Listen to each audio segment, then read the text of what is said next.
여러분은 옥수수 끝이 왜 빨간지 아시나요?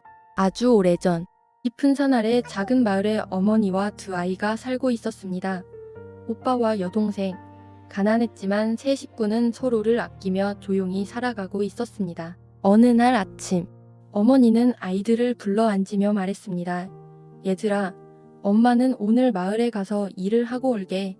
사람들 일을 도와주면 먹을 걸 조금 얻어올 수 있을 거야. 그러면서 어머니는 문 앞에서 다시 한번 단단히 말했습니다. 잘 들어라. 누가 와서 문을 두드려도 절대 문을 열어주면 안 된다. 엄마가 와도 그냥 열어주면 안 된다. 반드시 엄마인지 확인하고 열어야 한다.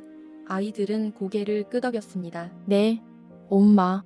어머니는 두 아이의 머리를 쓰다듬고 산길을 따라 마을로 향했습니다. 하지만 그 산에는 무서운 호랑이가 살고 있었습니다. 배가 고팠던 호랑이는 산길을 내려오다가 떡 냄새를 맡았습니다. 킁킁. 이 냄새는 뭐지? 호랑이는 냄새를 따라가다 어머니를 발견했습니다.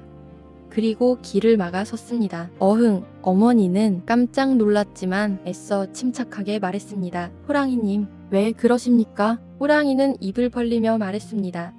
지금 내가 들고 있는 떡 하나 주면 앉아 밥 먹지. 어머니는 잠시 망설이다 떡 하나를 던졌습니다.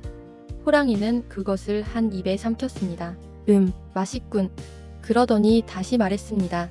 하나 더 주면 앉아 밥 먹지. 어머니는 떡을 또 하나 주었습니다. 하지만 호랑이는 멈추지 않았습니다. 또 하나, 또 하나.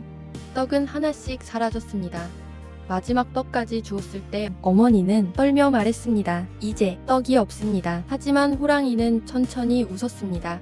그럼 이제 너를 먹어야겠군. 결국 어머니는 호랑이에게 잡아먹히고 말았습니다. 배가 부른 호랑이는 어머니의 옷을 입었습니다. 그리고 중얼거렸습니다.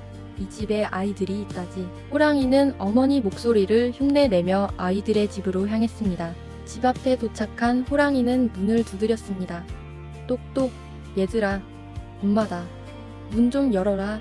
하지만 아이들은 어머니의 말을 기억하고 있었습니다. 오빠가 말했습니다.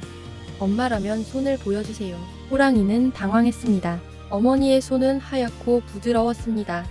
하지만 호랑이의 발은 털이 많고 거칠었습니다. 그래서 호랑이는 산으로 올라가 앞발의 털을 깎고 밀가루를 묻혀 하얗게 만들었습니다. 그리고 다시 와서 손을 내밀었습니다. 아이들은 잠시 고민하다 문을 열었습니다. 하지만 문이 열리는 순간 아이들은 깨달았습니다. 엄마가 아니야. 호랑이다. 아이들은 밖으로 뛰쳐나갔습니다.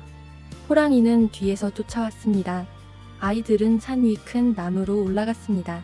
호랑이는 나무 아래에서 소리쳤습니다. 거기서 내려와라. 하지만 아이들은 하늘을 바라보며 기도했습니다. 하느님, 하느님, 저희를 살려주신다면 새 동아줄을 내려주시고 저희를 죽이시려면 석은 동아줄을 내려주세요. 잠시 후 하늘에서 굵은 동아줄이 내려왔습니다. 새 동아줄이었습니다. 아이들은 그 줄을 붙잡고 하늘로 올라가기 시작했습니다. 이 모습을 본 호랑이는 욕심이 생겼습니다.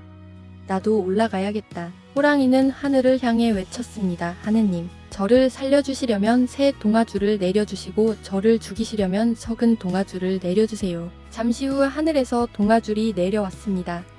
호랑이는 그것을 붙잡고 신나게 올라가기 시작했습니다.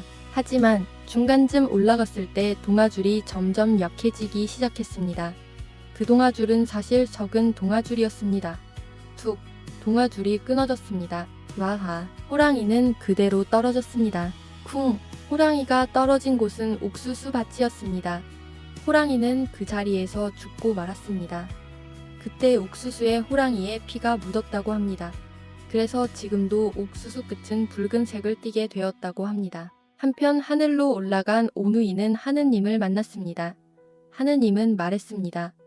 너희는 용감하고 지혜로운 아이들이구나.